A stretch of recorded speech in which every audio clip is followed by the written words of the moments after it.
bem? Hoje nós vamos estudar História, tá? Ainda estamos no Brasil Rural, tá bom? No módulo 2, capítulo 3, tá? Não esqueçam de colocar a data no livro, dia 13 de maio. E hoje nós vamos estar falando sobre as terras indígenas, o Brasil dos engenhos, a mão de obra africana e as comunidades quilombolas. Esses exercícios estão entre as páginas 246 a 256 do livro, tá ok? Vamos lá então, as terras indígenas.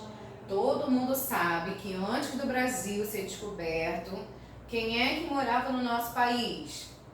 Os indígenas, muito bem. Então, por direito, essa terra em que nós moramos hoje é deles, tá? Esse é um direito que teria que ser garantido por lei, né? Mas o que acontece? Ainda assim, como a gente sabe que a nossa lei é muito complicada, né? Essas terras não estão sendo reconhecidas por eles, tá? Eles têm direitos a algumas partes da terra, eles cederam algumas partes, né, do nosso Brasil para eles, mas mesmo assim ainda não reconheceram isso, né, como direito dos indígenas, tá bom? Observe em seguir o mapa que mostra a situação de algumas terras indígenas em nosso país, né? E lembrando que a gente pode observar isso na legenda, tá?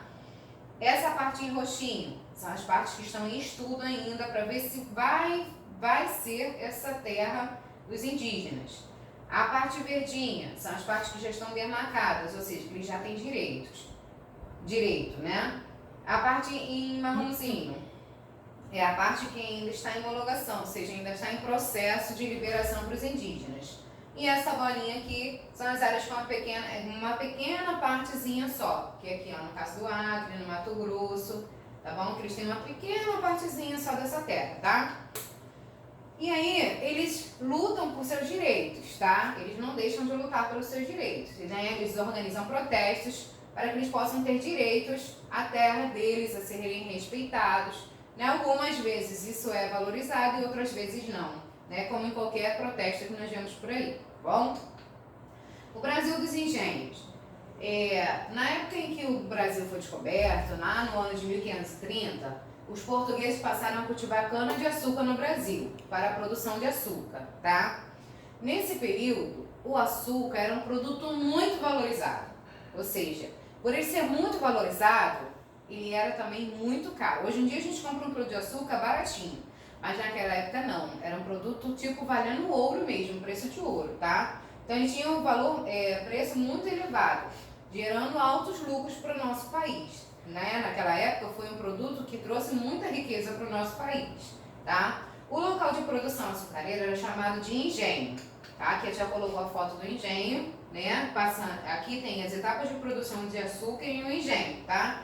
Aqui tem a rodinha onde eles moíam a cana, né? As pessoas carregando a cana, né? Fazendo todo o processo para transformar a cana de açúcar em açúcar para poder ser vendido, tá bom? Monocultura.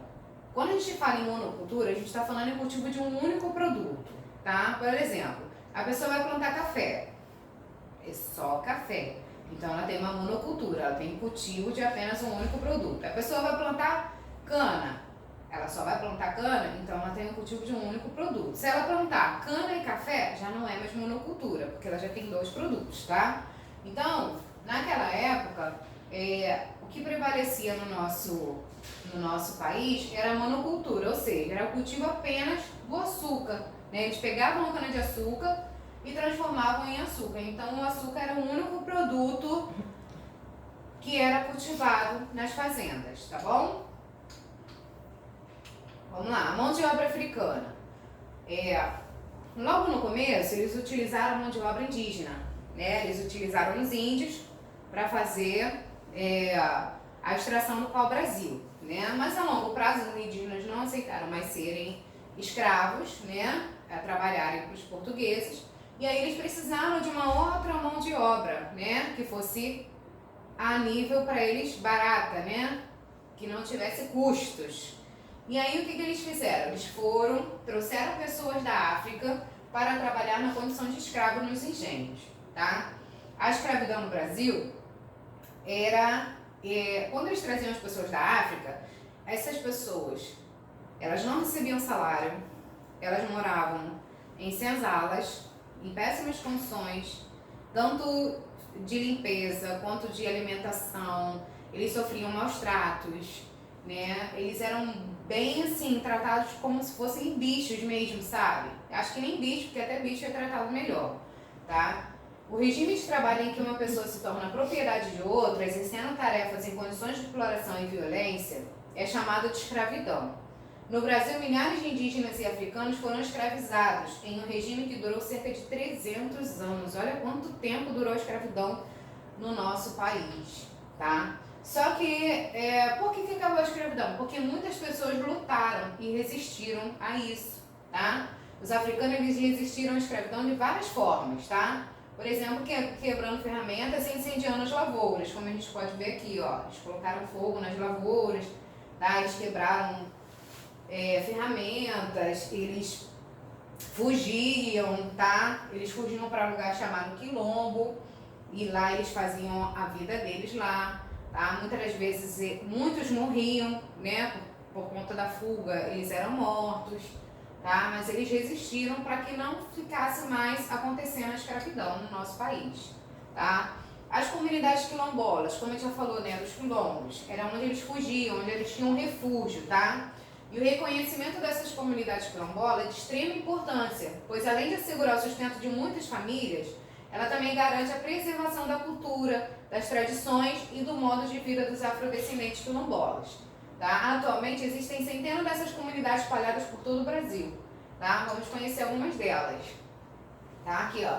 Nós temos uma comunidade quilombola em Laranjeiras, no Sergipe. Tá? Temos na Bahia. Temos também em São Paulo, pertinho da gente. Tá? E aqui uma no Rio de Janeiro também, pertinho da gente. Tá? Quem quiser pesquisar mais sobre essas comunidades pode estar acessando a internet e entrando lá para procurar onde que estão essas comunidades e como eles vivem, tá bom? Um beijinho e até a próxima aula.